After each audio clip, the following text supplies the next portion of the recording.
Hello and welcome to Trainspotting Live. I can promise you a very exciting evening. Our vast rail network with its tunnels, bridges, stations and of course trains is the very backbone of this marvellous country of ours. And where there are trains, there are of course that much maligned group, train spotters and rail enthusiasts. So for the next 3 nights we are here at the Didcot Railway Centre in Oxfordshire to show you how they are in fact the heroic custodians of our glorious rail history. I'm Peter Snow and I've been a rail enthusiast since I was 1 year old. It's not just the look of trains, it's the speed and power and joy of travelling in them.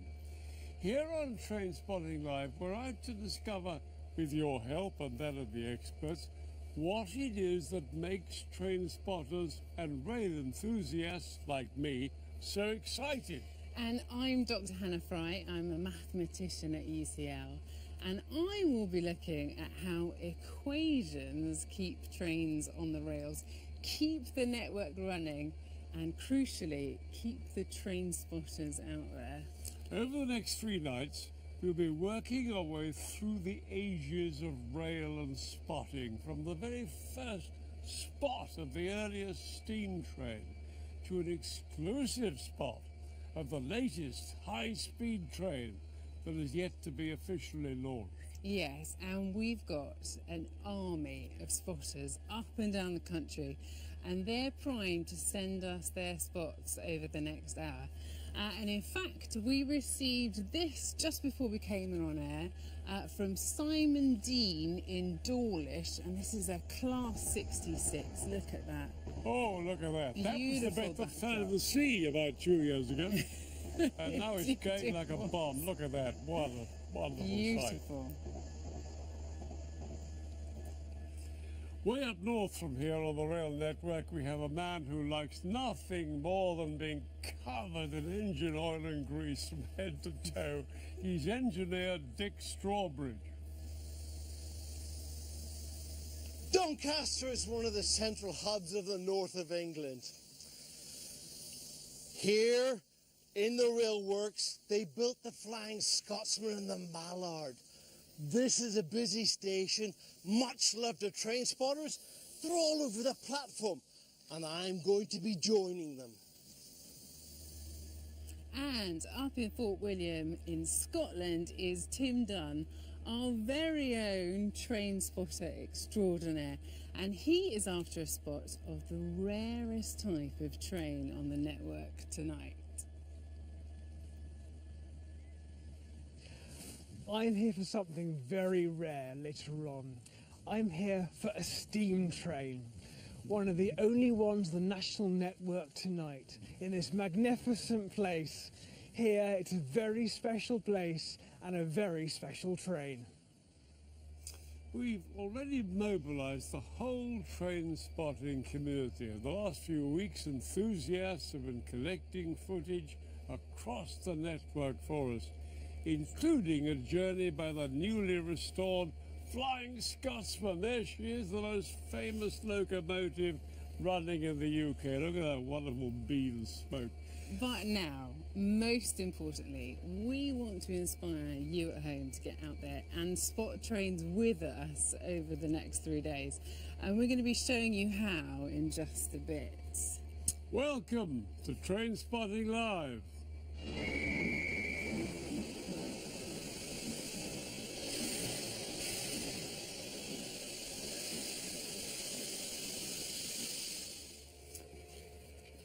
Now here at Didcot, we're at the home of Brunel's Great Western Railway. We just rushed in a position built in the heyday of rail construction. And at the time, it was the longest route on the network. And 10 days ago, they celebrated their 175th anniversary here. And this place really is a living museum full of absolutely beautiful restored engines and carriages. And here to give us an invaluable insight into our train spots from all over the country, from the National Railway Museum in York, is Bob Gwynn. Now, Bob, Hello. You're an enthusiast. Have you been a spotter in your time? No, I've never been a train spotter, but I'm certainly a railway enthusiast, yes. You're certainly a rail enthusiast. Okay, now, what about rail? I mean, we've had 50 years in which the last 50 years have been pretty dodgy, haven't they? A really bumpy time for railways. I mean, 30 years ago it looked like it was going bust. But now something's happened. Have we had a new dawn or something? We're into a rail renaissance, very definitely. New lines being opened, new stations, electrification, new rolling stock. Very definitely, it's a rail renaissance. So what kind of trains can you expect through here then, Bob? Well, either side of where we stood here, Class 66 is on the freights, there's voyages go through, up to Birmingham, there's high-speed trains, lots of different things to see. So we're expecting all sorts of excitement. We have a live camera just the other side of these trees, so let's just see if there's anything coming out the tracks right now. Never mind. Nothing yet. Anticipation is everything. You're on the absolutely railway. right. As if on Live. cue, Right. extraordinary. Now we're going to come back to that live feed during the show, but there are a few trains which we have seen in the last hour or so from here. If you could talk us through these, Bob. What we're looking at here now, well, there's one of the voyages going up to Birmingham. You know, that's going to be doing 100 mile an hour or so up there. There's a high-speed train. The classic. Wonderful. There's a Class 66 in the background. We can hear blowing its horn. Now, What that's else is all going- going on the line that goes up to Oxford, right? That's right, up to And Oxford. then round yeah, to yeah. Birmingham. That's right, yeah. And then we've got the Cardiff line on the other side of us. Yeah, Right, that's right, down the Bristol. We're Yeah, slap Cardiff. in the middle here of two huge main lines. Yeah, yeah. So, let's look at tonight's star of the show, Bob. The class 66, a Yeah, yeah. classic diesel loco. Here it is. Yeah, it is coming down on a container train, going down to Southampton, presumably. Hardly saw the front of it, but there are the trucks going along. Now, the class 66 is essentially a freightliner. It's a freight locomotive, yes. It was built to basically upgrade the locomotives that we had in the UK and deliver a service, which is what it does. Now, this show isn't just for existing enthusiasts, because we want all of you at home to become train spotters. So every night we're going to be setting you a 24-hour challenge, spotting a specific type of common train out there and sending us in your photos and videos. And then in the next programme we will see how you got on. So, the first engine we want you to spot before we're back tomorrow is the Class 66 locomotive. We saw one there. Here's our train spotting guide to it. When you're spotting, look for the numbers at the front of the locomotive. The first two denote the locomotive class. Diesels are classed from 01 to 70. The Class 66, or shed, as spotters have nicknamed it, are Type 5s, which produce over 3,000 horsepower. When the original design is modified, it's assigned a subclass. The last three numbers divide all of the 66s into 8 subclasses. The eagle-eyed of you will have noticed that the subclasses go up to number 9. However, there is no subclass starting with 1 or 2, though there is one starting with 0. Note the colour scheme or livery, which belongs to one of the 66's 5 operators. It's crucial to record the time and place of any spot. Pen, notepad and camera are traditional spotters' tools. Those smartphone apps are catching on. Only spot from public land. No trespassing, never go on the tracks, and no flash photography. Stations are privately owned, so if you spot from one, let the staff know you're there. Finally, an anorak isn't obligatory, but make sure you dress for the weather. So that's the challenge. Send your pictures and videos either via social media using the hashtag TrainspottingLive or email us at trainspotting.live@bbc.co.uk. And as they come in, we'll use them to update this, our marvellous spotting map. And as you can see, we've all of these spotters already dotted around the country. Now, Bob, these are these little blue pins here, and you can see them all around Didcot because of a spotting madness right here. Yeah. These are our Class 66s. Yeah. There's old young Dick Strawbridge up there. And here's Tim Dunn up here in Port William. Now, what have we got here? We've got all these Class 66. We're going to build up the map over the evening. Again, just tell us once again how important this Class 66 is. Well, basically, it's what delivers your freight trains right across the country. Everything from things going to supermarkets to aggregates to oil, all the kind of things that make Britain work are being pulled around the country by these locomotives. Okay, now look, Bob, we've got here this listening little red pin here. Now, we've just had this call from Sam Smith. He's 13 years old. He's in Cardiff, and he's showing us a Class 66. Can we see it now? I think we can. There it is.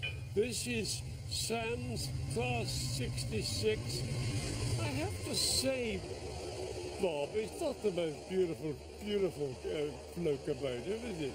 Well, no, it's actually the enthusiasts nicknamed them sheds.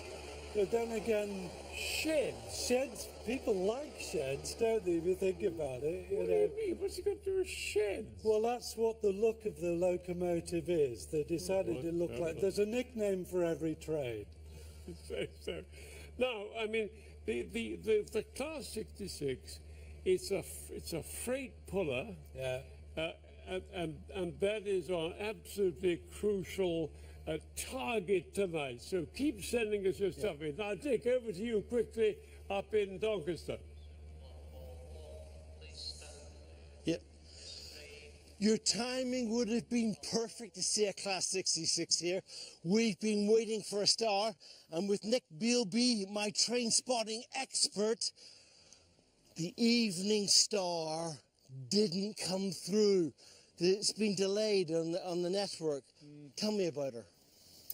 Well, Evening Star 66779 is the last Class 66 built for use in Great Britain, and in the true tradition of British Railways, who named their last steam locomotive Evening Star, GB Rail Freight have done the same, and they've even painted it in BR Brunswick green. So it would have been lovely coming past here. We've missed it, but the 66s, their role on the network, so important. They're everywhere. There are almost 500 in the country, and you can see them at any time. And they came to this country in the 1990s when we needed to replace some ageing locomotives on the freight sector, so they've been more than a stopgap, and they'll be here for a long time. When we saw one coming through, just looking at it, the engineering there, because the rolling stock and the engineering in that, less pressure on the tracks, less wear on the tracks, they're smoother, better for the cargo. Great bit of engineering. They're great engineering. They've got roller bearings all around. The axle loading on the track is low. It means less damage to the track, less damage to the structures. Well-engineered machine. Nick, I'm gutted. I'm not going to get to see 66, 77, 9, but I've got 8 down already that I've seen. You know, We've got trains left, right and centre. This is a busy place. But I was looking to see the last of the type. One of the things that I love about looking at the actual rail and looking at these things going past us, you can see the industry of Britain here, can't you? You can. And it goes back in time to the Victorian era, right up to the present. I've got to tell you, the ones that we've been looking at and we've been sort of going through, I just wish that we'd seen the last one, because picking your numbers is a great idea and the reliability is there. At this precise moment in time, I've got my notebooks ready and poised, and I have to actually be working here in Doncaster. I'll get lots of 66s. You will. If you stay here long enough, you'll get them all. Notebooks are poised here. The 66 are coming thick and fast. Our industry is good. Over to you, Peter. Dick, you're a train spotter's dream, mate. Now over to another one enthusiast, Malcolm in Preston. Malcolm, are you there? We've got... Can we see you? Yes, we can. How are you, Malcolm? Hello, yes, very well, thank you, Peter. Thanks for joining us. Now, you're train spotting like mad. Are you there? Yes, I am indeed. We've just got 2 trains coming through as we speak. We have the Virgin Voyager just leaving Preston now. And coming over my right-hand shoulder, we have a Transpennine Class 185 just leaving as well. Oh, beautiful. Now that goes. Just come to it at the right time. That looks much more pretty than the Class 66, quite frankly. I shouldn't be saying that, should I, on the Class 66 night? Never mind. So which is your favourite train then, Malcolm?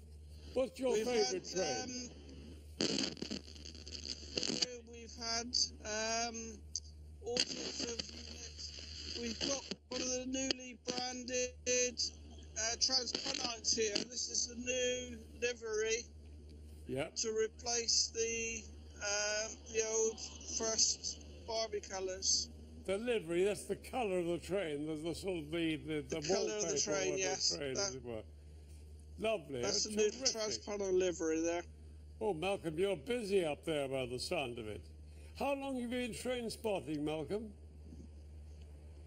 I've been train spotting seriously now for the last 5 years. Terrific. Well, thanks for all of it. It's terrific, Malcolm. Thank you very much indeed. Now, as well as the Class 66, we have an even bigger spotting challenge for you. We want you to try and find this. Very hard to spot, even though it's yellow. The reason it's hard to spot is there aren't many of them.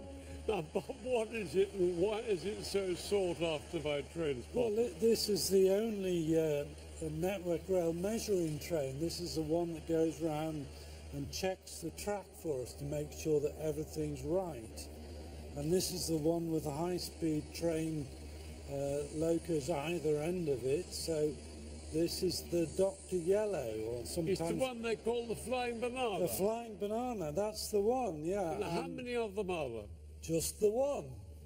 Just the one? So can it be anywhere in the country? It could be anywhere in the country, yeah. Yeah, so one to look out for, definitely. So that's our holy grail on the rail that we want you to spot over the next 24 hours. Now, ours is the oldest rail network in the world. Britain invented railways, after all, dating back nearly 2 centuries. It was us Brits who invented the trains, and ever since people have been trying to spot them. Dick Strawbridge spent a day with Bob at the National Railway Museum in York, tracking down evidence of the first ever train spotters.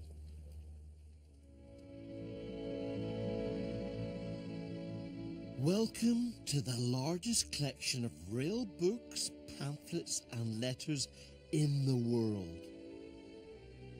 On these shelves are countless documents covering every aspect of the railways, from the latest high-speed network to the Stockton-Darlington, the first public line in the world to run steam locos. Just look at this. And amongst their treasures is a rare record from one of the first rail enthusiasts in history. What we've got here is John Backhouse writing to his sister in 1825. My dear sister, perhaps you may not understand what this drawing at the top means. It is meant to represent the opening of the Stockton and Darlington Railway, which took place on the 27th of September 1825. I'm loving the drawing of the train here because we've got the little carriages, little pennants, and what's this? That's locomotion number 1, Stephenson's first locomotive. Supposedly 60,000 people turned out to see it, and the train itself is reported to have about 600 people on it, on the coal wagons. I love the fact we've got a 14-year-old boy drawing a train for the first time, because how many youngsters have drawn trains since then? Well, this all is of us. Exactly. All of us, Yeah. Bob. Yeah.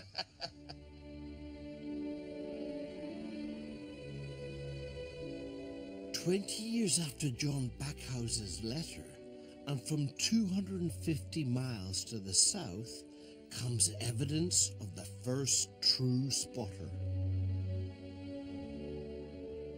I have here bound editions of the 1935 Great Western Railway magazine. There's quite a small article, but it's a very important one.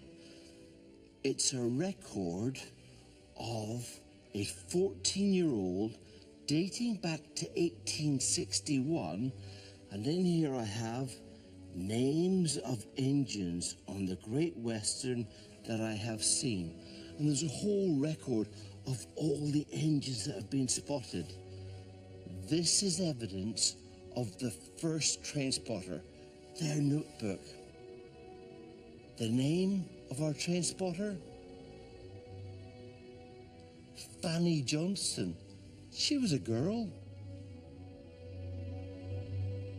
But for train spotting to really take off, one key ingredient was missing, and would only appear 80 years after Fanny's teenage spots.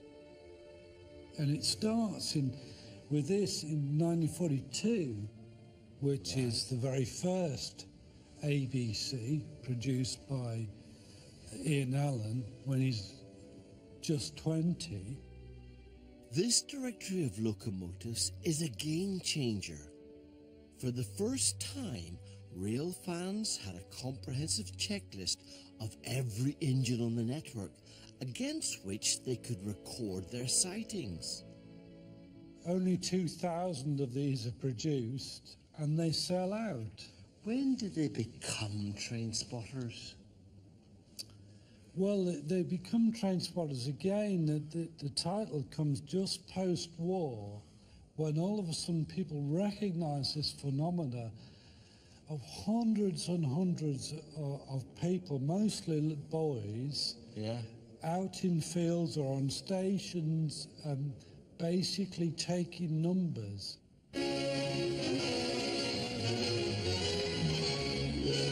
Trainspotting, as they call it, has become the #1 hobby for schoolboys in recent years. Trainspotting exploded in popularity, partly because the newly nationalised British Railways encouraged it, giving local data books to school children for free. At most stations, the railway authorities give plenty of facilities to the lads, and they, in their turn, make sure they don't cause any trouble. Some spotters, more adventurous than the rest, find out soon enough that those no trespassing signs mean what they say, and then there's trouble. But such popularity didn't come without its problems. Go on, get in there, that'll teach you a lesson. It becomes a bit of a kind of a worry to the authorities at large because these people are clearly not controlled. It's a bit of a change from Fanny Johnson, first person writing it down, gradually giving more and more information. Then we've got a plague. Yeah. Yes, time's up. Let's hope they've learned their lesson. Come on, get in here. But you can't get a good spotter down as easily as that. Hey, stop that! We've eaten dinner! Now, everybody, just look at this. It's not a traffic jam on the M4. We can just see the Class 66 locomotive pulling these cars along. It stopped for a moment and it did got change. Oh, there we go. Any second ago. And it all these cars all the way down to the West Country. What a wonderful sight. Anyway, it's time to catch up with our expert train spotter, Tim Dunn, who's near Fort William in Scotland. His mission over the next 3 nights is to spot the rarest trains out there. Tim, what have you got for us tonight?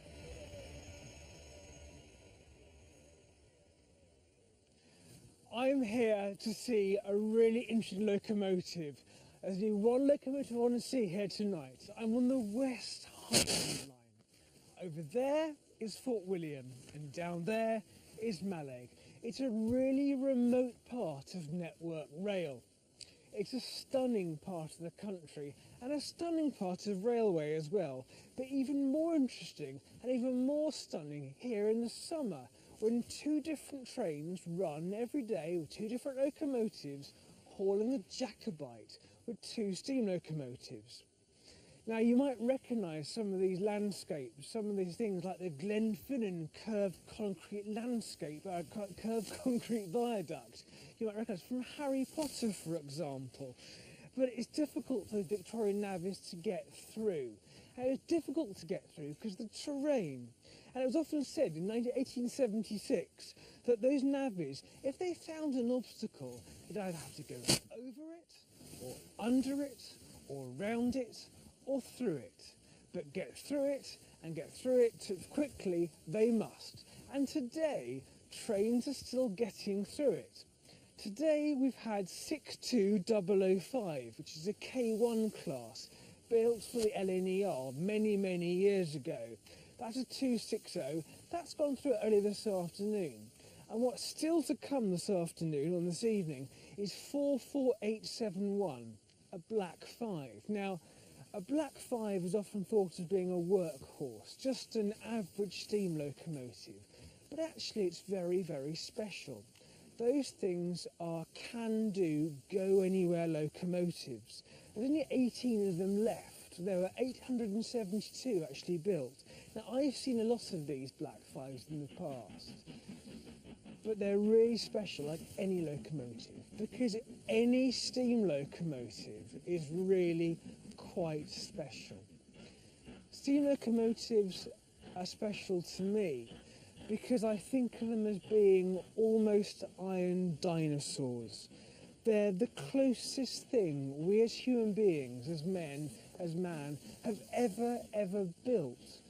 They're elemental. They're built from iron, mined from underneath us where we stand. They're fueled by coal that we've hacked out from prehistoric plants. And they're fueled also by the water that falls from the sky and they're lit by a flickering flame. Those things come together to create elemental life. These steam locomotives are still rushing about the place, and every single one has a personality. They're living creatures made by man. Now, it might sound mad, all of that, but I honestly believe that. It really is almost akin to real life, because we rescue these things as British people and other countries as well, but mostly in Britain. We rescue them and we love them and we restore them. And tonight we're going to see one of those things, because like bird watchers, we spend our time going and hunting these things down to look at them and appreciate them. Tonight we're really pretty much on a steam safari, let's be honest. We're looking for some of those little creatures that we love. We're looking for those things and we genuinely love them. These whiffling, whistling, clanking, crashing, supreme machines, these creatures in another place. And tonight in its natural habitat, we're going to see a black 5 come past in around about 15 minutes or so. Tender first, coming from Mallaig, because there's no turntable at Mallaig to use, coming back from its main day on the Jacobite. And I really hope you see it's actually worth it. I really hope you do, because it's a wonderful thing to share with you. And I'm really chuffed to bits that I'm able to do it. I hope we managed to see it as well. Just apologies there for any issues with the sound that we're having. But now, to add to the knowledge that Tim and our spotters are collecting from all over the country, I wanted to show you just how mathematical our railways are. Because in everything from timetables to engines, there is an astonishing amount of maths that goes into keeping everything running. And we're going to kick off with the help of this absolutely beautiful steam engine here that we have behind me, and with museum curator here at Didcot Parkway, Roger Orchard. So Roger, just start us off, tell us a little bit about this engine. Yeah, this is the King class locomotive, King Edward II, built in 1930 by the Great Western Railway. One of the engines that was designed to pull heavy passenger trains from Paddington up to Birmingham and down to Plymouth. Lovely, very beautiful thing. Yep. Now, little later on in the programme, we are going to get to see this engine moving. But if it's going to move, that means it has to accelerate off from zero.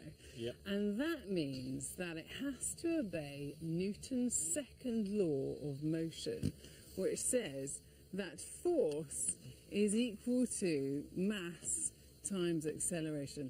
A real classic equation here. Now, because it's got to accelerate from zero, we know that this acceleration here has to be positive. So this whole thing here has got to be greater than zero. But there isn't just one force that's acting here on the engine, because this splits off into several different forces. So you have attractive force. That's essentially the pushing force that's literally moving the engine forward. But then you also have lots of resistive forces. So this could be things like friction, it could be air resistance, lots and lots of them. You have to sum them all up together, and we know that's got to be greater than zero. So Roger, just tell us how this steam engine turns the steam into attractive force. Basically, we have a coal fire, and that's heating the water that's in the boiler. The steam is collected at the top and is transferred to the cylinders via some outside pipes on this particular engine, and then connected via connecting rod into the driving wheels. Lovely stuff. Now, whatever the design of your engine, maths is going to come into it somewhere. These kind of equations are going to come into it somewhere. So let's see if, this is the theory, I guess. Let's see if Newton is right in practice and we can start this train moving. Okay, let's go. Genuinely excited about Yes.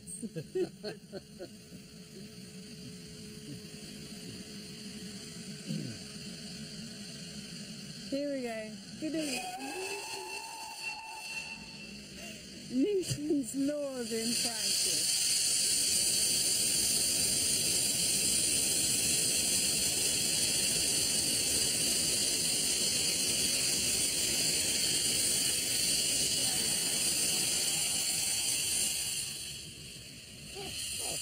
What a beautiful engine, Hannah. The only trouble is called King Edward II, the most useless king in English history, who lost the Battle of Bannockburn. Never mind. Anyway, and by the way, don't get overexcited about this replica here.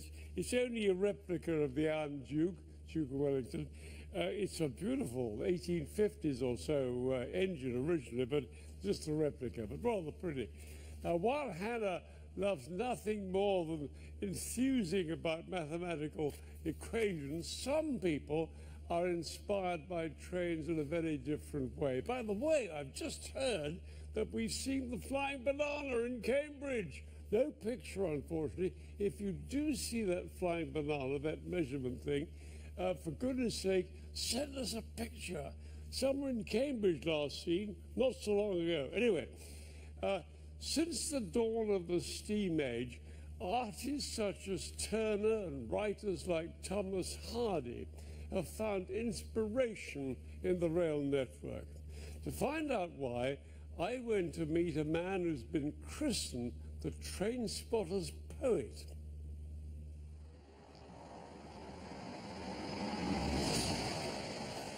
Ian, what is it about trains that fascinates poets? I think poets are fascinated by the idea that a train journey is like a narrative, it's a bit like a poem, it's about rhythm, it's about movement. So when you make your way down a sonnet, it's almost like making your way from St Pancras to Kettering, because you start at the top, you go to the bottom, you see things on the way, and also you can sit in a train as though you're sitting in a poem, as though within the train all these amazing things are happening, and when you get off the other end, it's as though you're falling out of the end of the poem.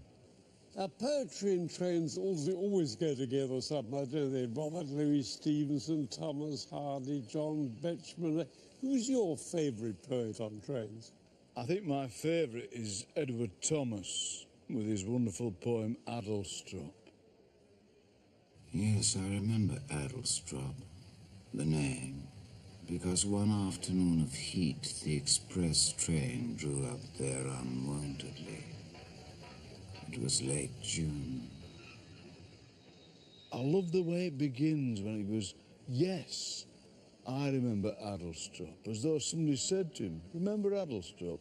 Yes, I remember Addlestrop. The train pauses, he looks out, it's that moment of stasis that you get sometimes in a poem and sometimes in life. It's that moment where you just sit and wait, and somehow, in that waiting, history turns, culture turns, and then right at the end, that wonderful lines, all the birds of Oxfordshire and Gloucestershire, and they rise up and you can hear them singing.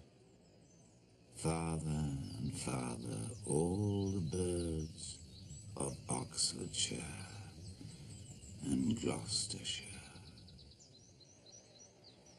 Ian's own poem, Love Me Tender, captures the excitement of train spotting. It's a late night moment on a freezing station, a notebook with one page to fill. It's a morning that trembles with anticipation, the signal, the whistle, the thrill of the number you never thought you'd get after days of frustration and weeks of regret. I love the line in your poem when you say the thrill of the number which you never thought you'd get. What is poetic about train spotting, do you think? I think it's about the thrill of being the completist. It's a bit like being a jazz fan and finding the rarest 78 that you can. It's about seeing this number and somehow transferring the number then becomes a metaphor to the moment you were there. They'll say, yeah, I've got the 41963, and at that moment they say the 41963, they'll remember that they were at Carnforth Station and the sun was just going down. So it becomes an image that can define exciting things in their lives. Isn't he inspired? You and I could have chatted on for hours. In fact, we did, actually. At the end of the show, we'll be premiering Ian's newest poem, composed especially to go with exclusive footage of the Flying Scotsman. gathered by train spotters who followed the train on one journey all the way from London to York last month. Now we're beginning to get a picture of how dedicated train spotters are. They're not the only ones, of course. Other rail enthusiasts have amazing personal collections, and each evening we'll be meeting one of them. Tonight we're starting with a man who photographs stations. And by the way, he's photographed every single station in the UK with a train in it. It's David Brewer. David, you must be dotty. Well, I've always enjoyed railways.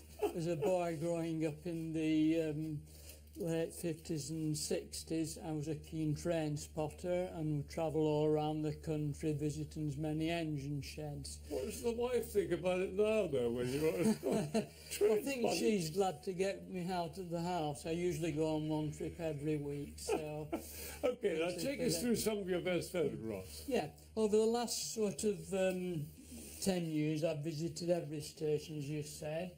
I think my favourite ones for the best kept station would be Dolly on the Heart of Wales line, looked after by volunteers, and Chathill on the East Coast main line north of Newcastle. Again, plenty of floral display on that one. I think my favourite station for the location are stations on the Kyle of La Colche line, where the line... Not on the island, presumably. Not on the island, no. Where's the station? The station actually is here. This is the waiting room, the hexagonal waiting room. So there's Duncraig, Stromferry and Atterdale, and they're all in the, beautiful location there. So those are my favourite ones there. Which was the most difficult one to get at? There's a number of stations which just have one train calling each week and someone every day. One train a week? One train, yes. This station, Shippier Hill, has 2 trains calling on a Saturday. What did you say the name was again? The name of the train? It's called Shippier Hill. Shippier Hill. It's on the line between Ely and Norwich, and it is the least used station at the moment, with just 22 passengers using the station. It's 22 passengers each year. The last year. It's taken over from the Teesside Airport, which had been the least used. Why didn't Dr. Beeching cut it? Well, I think it's probably cheaper. He cut too many other ones, didn't he? Yes, there's a lot gone, but there's lots of these smaller stations are still there. This is Burney Arms on the line on the Norfolk Broads between Norwich and Great Yarmouth. This is perhaps the most remote station, the nearest roadway being about 3 miles away. Yeah. And the station with the least service this is Reddish South, and along with Denton, they're on a line between Stockport and Stalybridge. There's just one train once a week on a Friday that call. This is actually the train that's just calling to Class 142. How many stations have you pictured? I've pictured every one of them. How many is that? It's over 2,500. Extraordinary. And here's your book, and you've got all the spot pictures in here. Wonderful, lovely. Well, as I say, I prefer the least used stations, and this is a book called Britain's Least Used Stations. It covers 200 of the least used stations, photographs that I've taken and facts about them. Now, you started as a train spotter, didn't you? That's right, in the 1950s and 60s, yes. So now, why aren't there so many train spotters now? I think at the time there wasn't as much for boys to do, so I think the young boys today, there's such a lot more for them to do, and I think the train spotters that you see now tend to be people of my generation who are still interested. But I think now I don't think we call ourselves train spotters. I think rail enthusiasts is the word that we would use. Correct. Me too, and you. Yeah. Anyway, thank you very much, David. Right. Great stuff. Thank you. Now, back up to Doncaster, where Dick's spotting continues. There's trains everywhere. They're going backwards and forwards. They've even parked up here. But as a train spotter, how long have you been doing this for, Nick? I started when I was 2 years old in 1957. No. Two. It's not. How come? My father took me to York Station to watch trains. He's been turned into a train spotter. Your dad must have been a train spotter then, surely. My father wasn't a train spotter, no. He had a great interest in engineering. He worked on Halifax bombers for Handley Page during the war. Okay, but you were little, you were going choo-choo, you saw them. But after that, when it came time for you to sort of have a choice, what made you do it? The whole railway environment was fantastic. The sounds, the smells of hot oil and steam. Steam locomotives, lovely colours, the names, the numbers. Just being in a railway was great. Okay, you say that, but if we look at the train behind us here, yeah? That's not a very exciting train, is it? I'm afraid it isn't, but it's a useful train.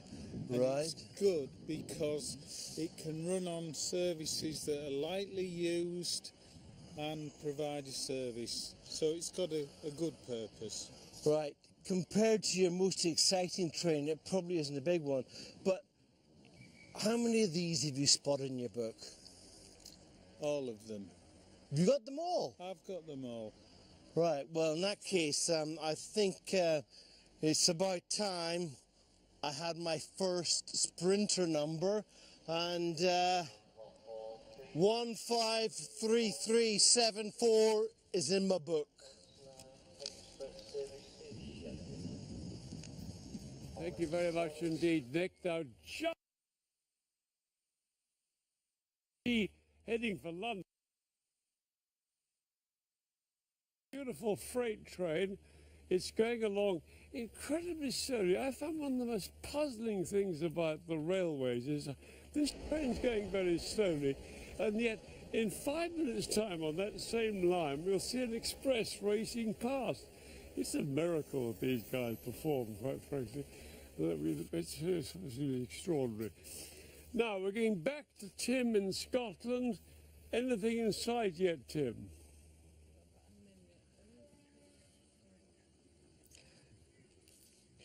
Yes, I can see steam and smoke just on the horizon over the back of the woods over there, which means that really that Black 5 locomotive isn't far off. Now it's heading tender first to us at the front of a rake of Mark 1 maroon coaches, ex-British Rail coaches. It's heading to us probably about a minute away, I think, coming around the corner. It's currently steaming up on the gradients.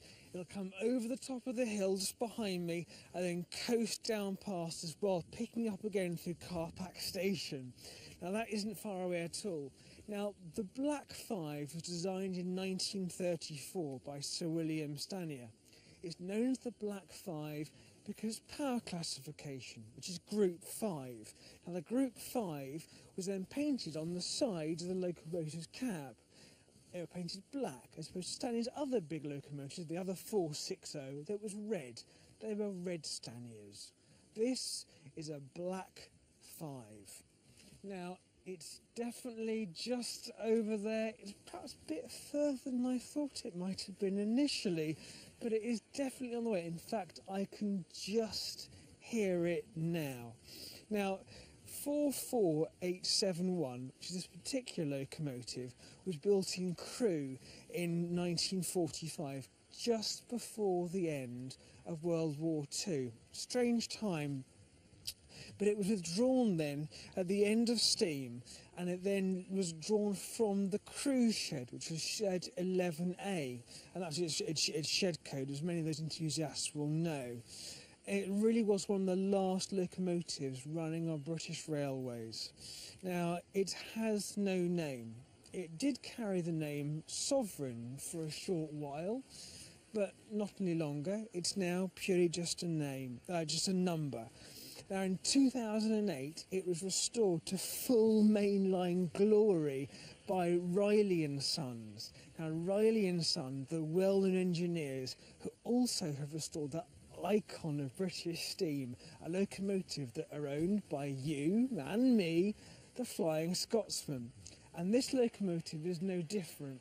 This locomotive has been restored to run on this line up and down. It does almost every single day in the summer, and it's magnificent. So with the separate locomotive 42005, those two things are the mainstay of this branch line. Now I can just see it coming over.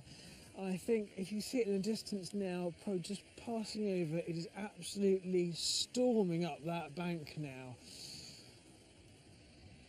Plumes of smoke.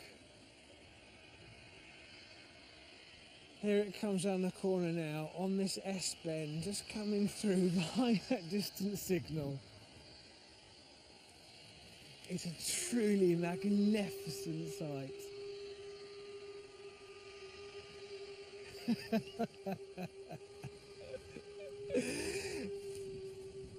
Isn't that a lovely thing? I think what I'll probably do is in a moment, rather than talk over all this wonderful stuff, I'll just stand back and let everyone delight in the magnificence that is a steam locomotive on the national network.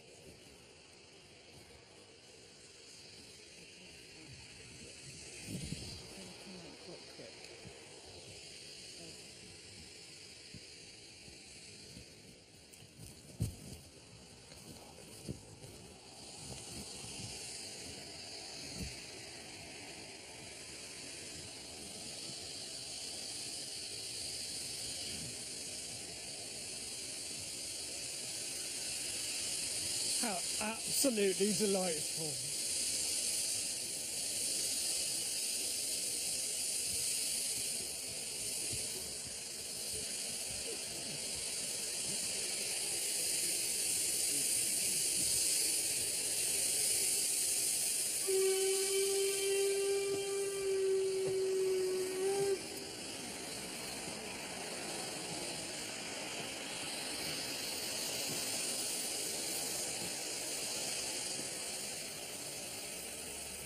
Wow, a Black 5. Now come on, Bob, quickly, a Black 5. Give us a quick summary. Well, Black 5, the best all mixed traffic loco that Britain ever had, really.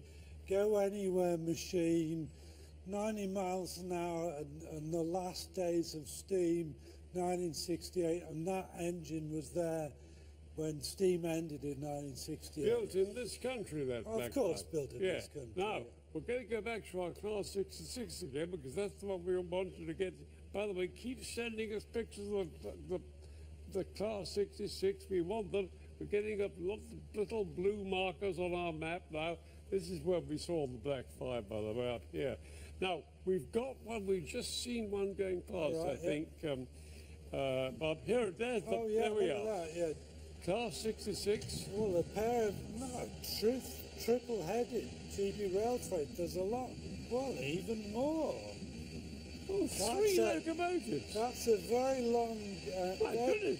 I think they're the brand new ones for GB rail freight coming from the docks at Newport. That's my guess. They looked all the whole lot of locomotives, were they? Well, there was about 6 or 7 66s there, yes. What was going on? Well, I think that they're being delivered. I think they're brand new. That's my guess. Now, where is the 66 built? Well, the 66 mostly they're built in London, Ontario. Oh. And then the very latest ones were built in Indiana, I think. So what's happened to the British manufacturing of trains? Well, we've got started them. We've got manufacturing in Derby, we've got manufacturing in Newton Aycliffe, and then we've got manufacturing in Loughborough. We've got a number of places where trains are built. So all is not lost. All is not Right, lost, now we're no. going straight down to Martin, the train spotter in Leicester. Martin, are you there? Can you hear me all right? Yes, I can hear you, Peter. I'm in Leicester. Terrific, mate. Now what's going on down there? Well, actually, right now, there's not a lot actually happening. I can see been that. Waiting.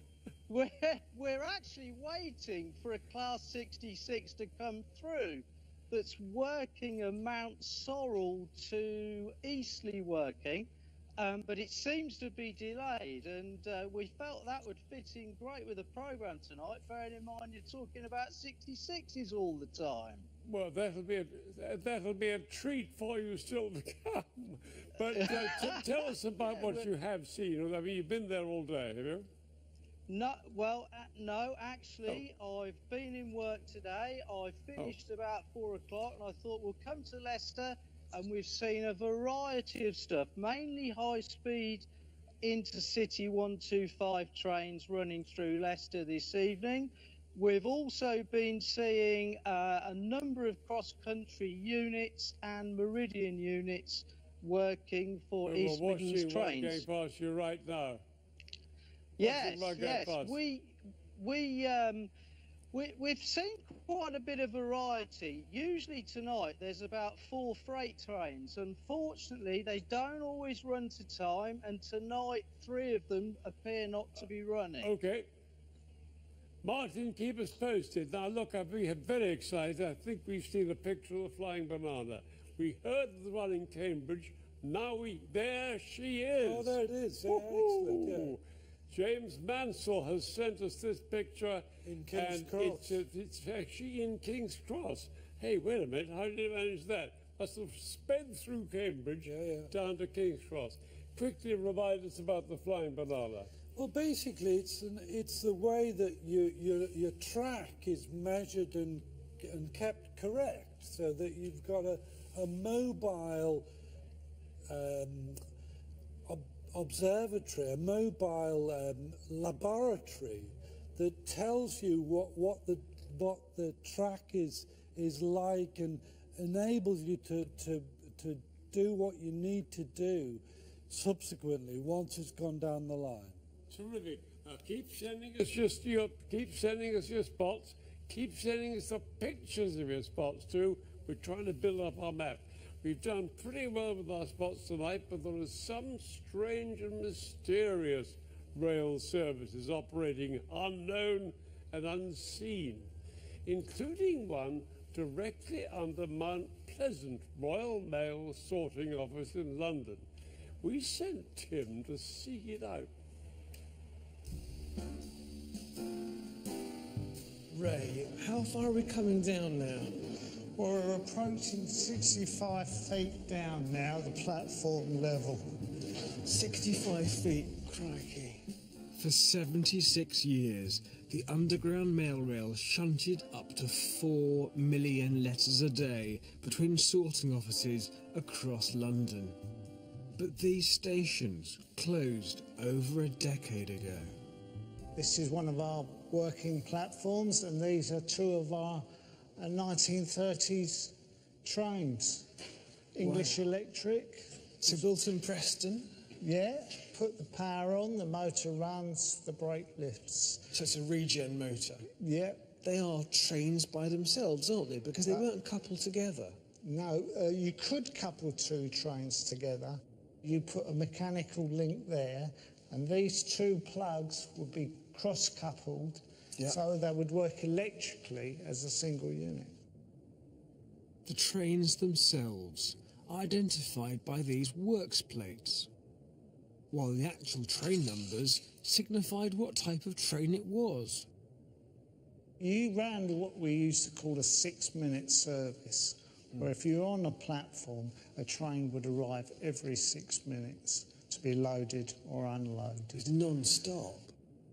The network connected 9 stations, starting from West London's Paddington Sorting Office, ending up at the Eastern District Office in Whitechapel. But it became cheaper for Royal Mail to transport their post by road, And after privatisation, above-ground sorting offices were moved, making the underground stations redundant. Oh, wow. Gosh, that's terribly sad. A sign written saying here, this station ceased to be on 22nd of April 1995. People spent a large proportion of their life down here. It'd be like losing a friend or a member of the family. But the tunnels, tracks and trains remain in good condition, so who wouldn't take up the offer of a ride? Cool, I never thought I'd get a chance to this in my lifetime. This is fantastic. So what are you about to do now? Right, lights on. Handbrake off. Wow. It's remarkable, a real museum down here. Scrap materials for whole sets of trains. And now bursting out.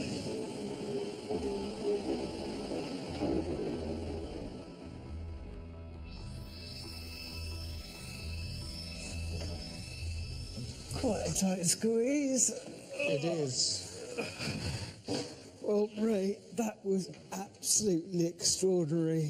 Really, something you only get to do once in your life. Thank you ever so much. You're welcome.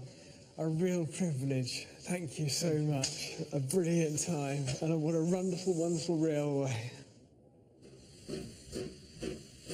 I'm back here with the King Edward II, just coming, doing a little drive-by for us.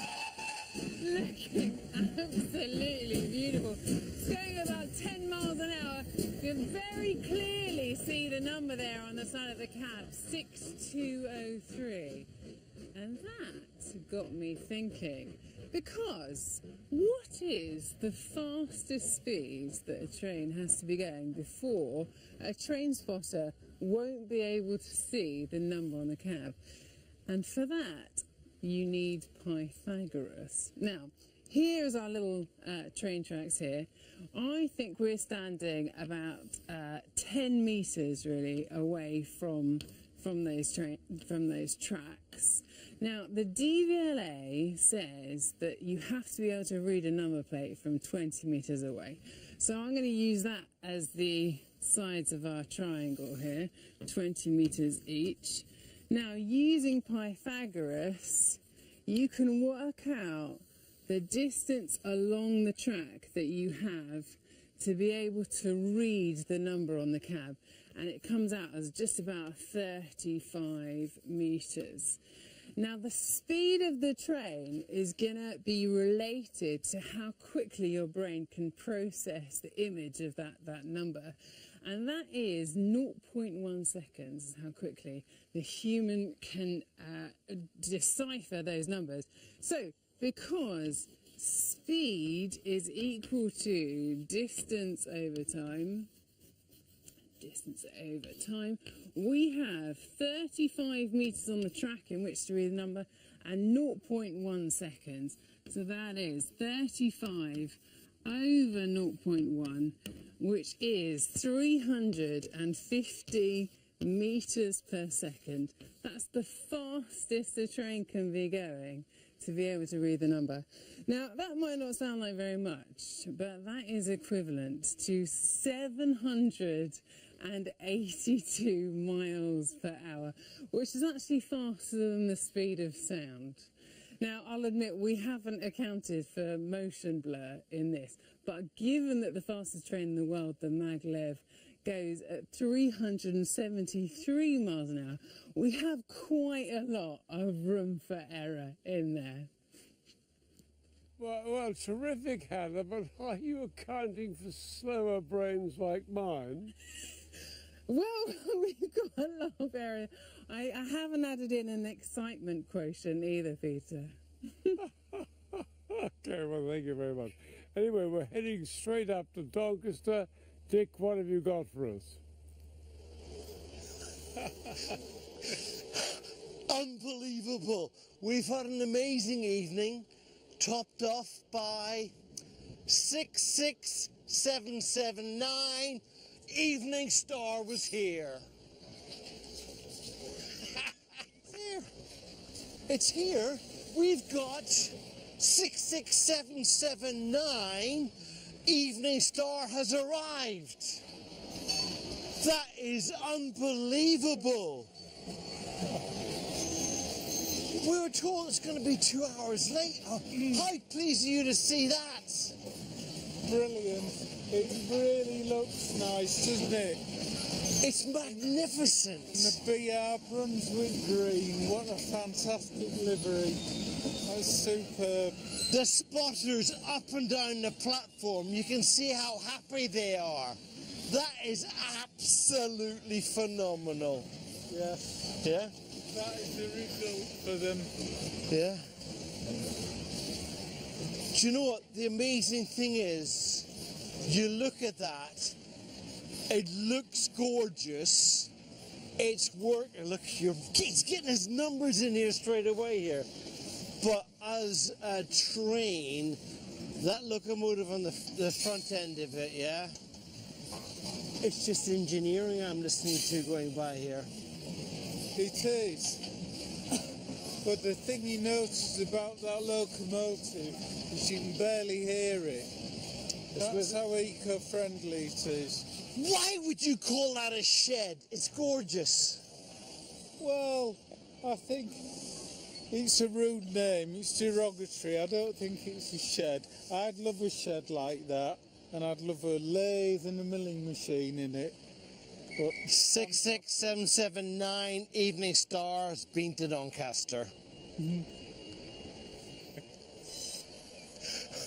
We've had 1066 classes here. It's been amazing. But we've also had a very rare one.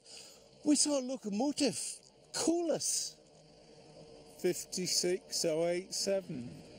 They're rare. They were going to withdraw them. You don't see many, but you do at Doncaster. There are quite a few here. So they get seen in Doncaster, but in the rest of the network, if you want to see one, come to Doncaster. It's a good place to see them. Excellent. Now, the things that we've seen tonight, I've seen some amazing things. I've seen a Darth Vader. You have a Class 180. A Darth Vader. It looks like Darth Vader from the front, but we've seen a couple of those, and I've got to tell you, one of the most poignant things, the one I really like, is 91111. Yes, For the Fallen. It's particularly appropriate at the moment, given the First World War remembrance, and also it follows in the tradition of naming locomotives after the First World War remembrance, and some of the railway companies have done that over the years, so it's really nice to see that. It is amazing. We've seen a lot of different things. We've had a lot of variety. I've got to tell you, I'm back tomorrow in a brand new location with a brand new team of spotters looking after me, and I can't wait. You've done us proud, Nick. Lots of 66s coming out of your ear. I've been amazing. You're all over the place. Now, look, just check Bob on our map again. We've got more 66 than ever before now. We've got lots of them here around Doncaster. There's Dick Strawberry's base there. Here's the build-up round ourselves here. Now, just looking at this map, which looks, fairly thin with the railway lines, what are we trying to do about Beeching's cuts? Are we trying to put them back in again? What's going on? Well, in some parts of the country, of course, they have put railways back, particularly up in Scotland. The Borders line reopened just last year. It was a big success, and they've done that a number of times up there. We put lots of stations back, and now, of course, we're putting capacity back. We're making where there was once a single line, a double track, and so on. We've got a picture coming up, by the way. We've got a picture to show you. There we are. Look, we've got the Great Western Main Line, and it's Will Dawes. This is our executive producer who shot this marvellous picture here. Now, what are we looking at exactly? A Freightliner? No, well, it's another 66 on the DB cargo locos, and he's taken it from the train, so he's just relaxed taking that photograph.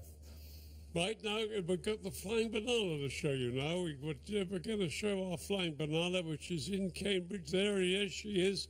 What a lovely... Tim Hauser sent this picture from Cambridge of the very, very, very rare flying banana. Isn't that great, Bob? It is, yeah. We've got it on the map, and it's...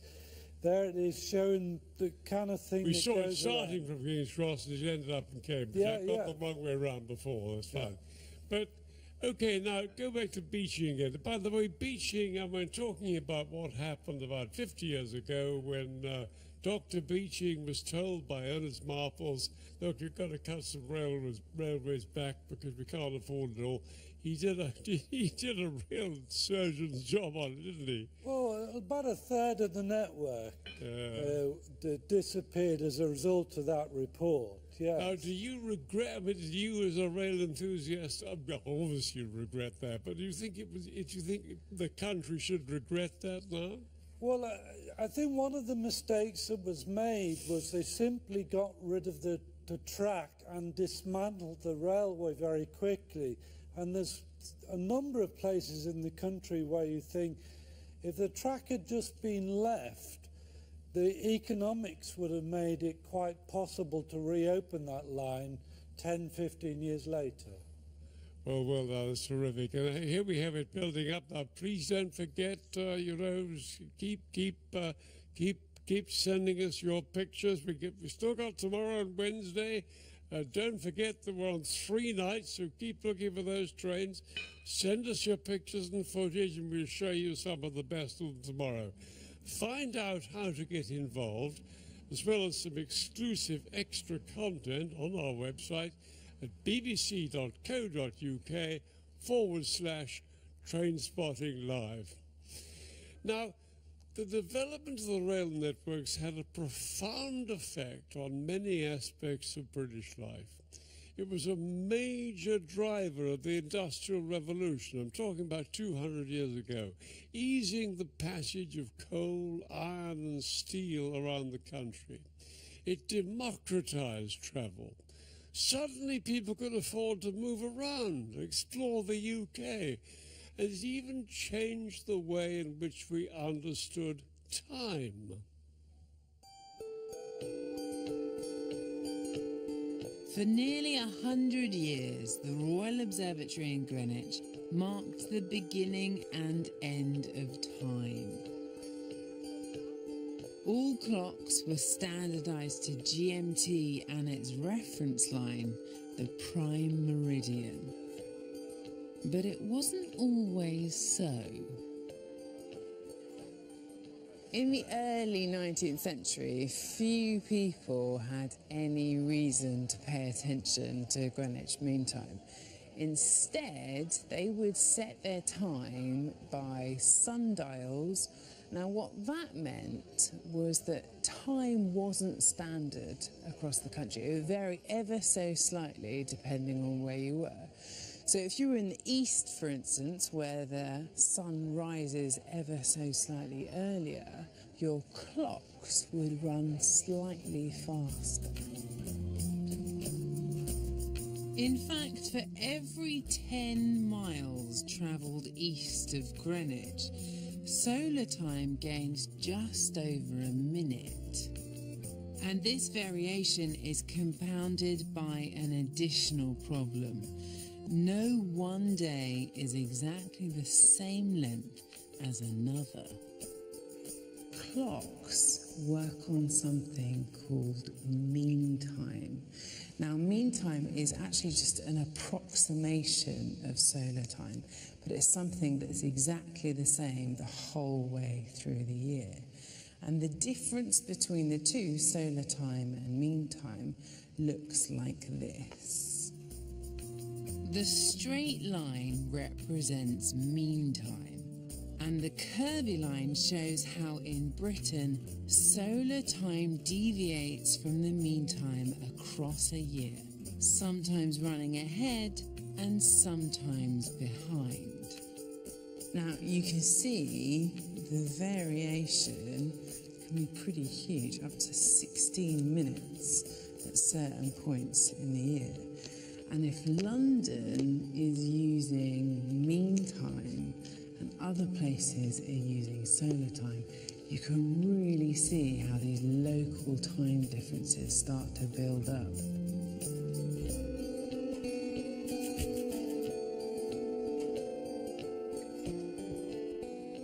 Oxford was 5 minutes behind Greenwich time, Leeds was 6 minutes, Carnforth 11 minutes, and Barrow 13 minutes. Now, none of this was a particular problem until about the 1830s, when the number of trains on the tracks boomed.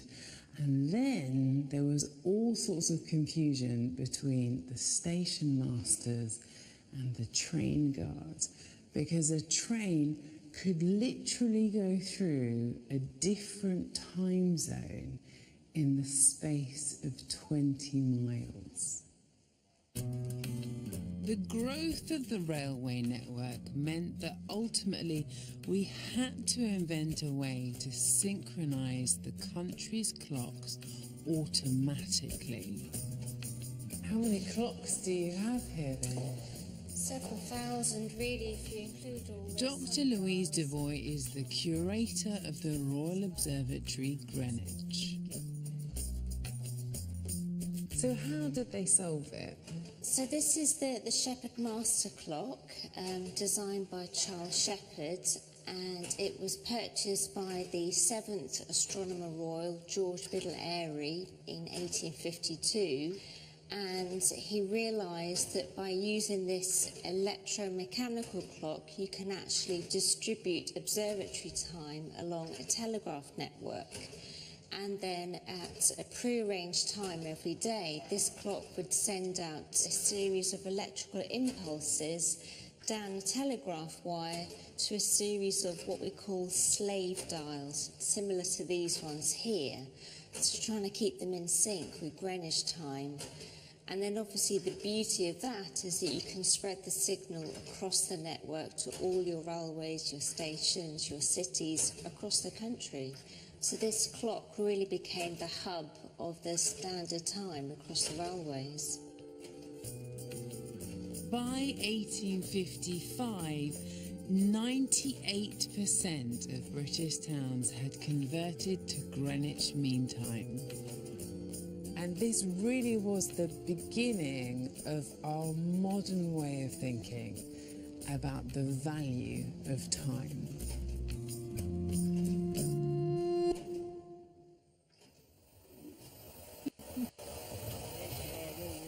We have for tonight, but I hope you've got some idea about the huge history and excitement of the railways.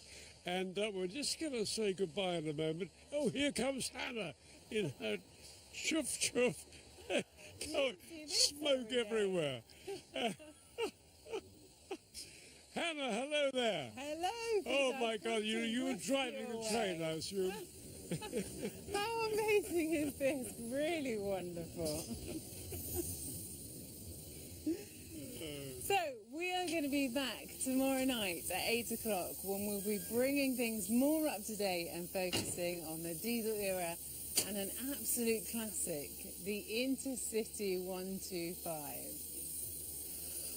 I'll be just down the track in Swindon, keeping my eyes open for 125s too. It's been fantastic seeing a steam train here in Scotland tonight. So tomorrow we're heading south to Carlisle. We're going to see some Class 37s. And you've all been terrific. You sent us two pictures of that flying banana. That's incredible. Very rare train, and we spotted it twice in Cambridge and in King's Cross. Keep those spots coming in, even when you're commuting tomorrow morning. We want to know all about it. And we're going to leave you with the poem from Ian Macmillan that we promised you earlier, set to beautiful footage that captures the whole of our rail heritage through the Flying Scotsman sent in by spotters. Bye.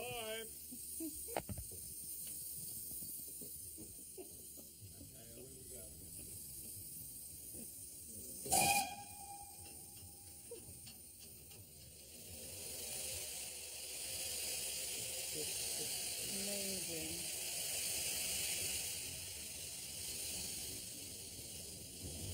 Wait.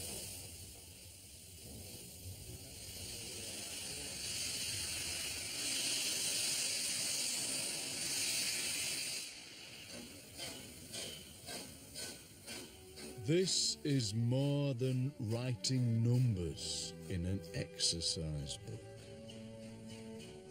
More than a beating heart at the sight of steam. More than old and young uns craning for a look.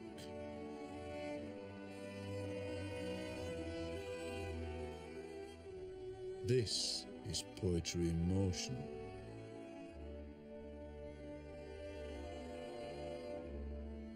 This is more than a dream. This is more than engineering. This is more like art. The Flying Scotsman rolling up the land. The pounding of the pistons match the pounding of your heart. In moving ways I just can't understand. These are the train spotters. See them wait by fence and hedge and bee road, woods and garden gate. These are the train spotters. See them smile as the Scotsman does its flying over mile and mile and mile. These are the train spotters. Hear them cheer as the sound gets ever closer, the legends getting near. These are the train spotters. This, their prize. A memory to cherish, passing right before their eyes. This is more than history,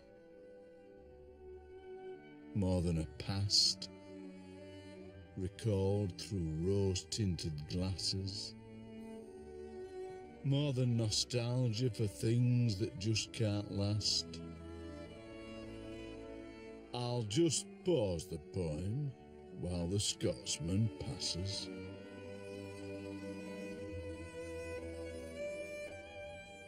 This is more than the power of shovelled coal.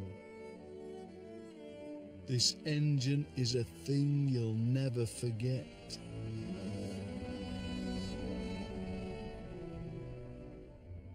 Like a stolen kiss, or a cup-winning goal.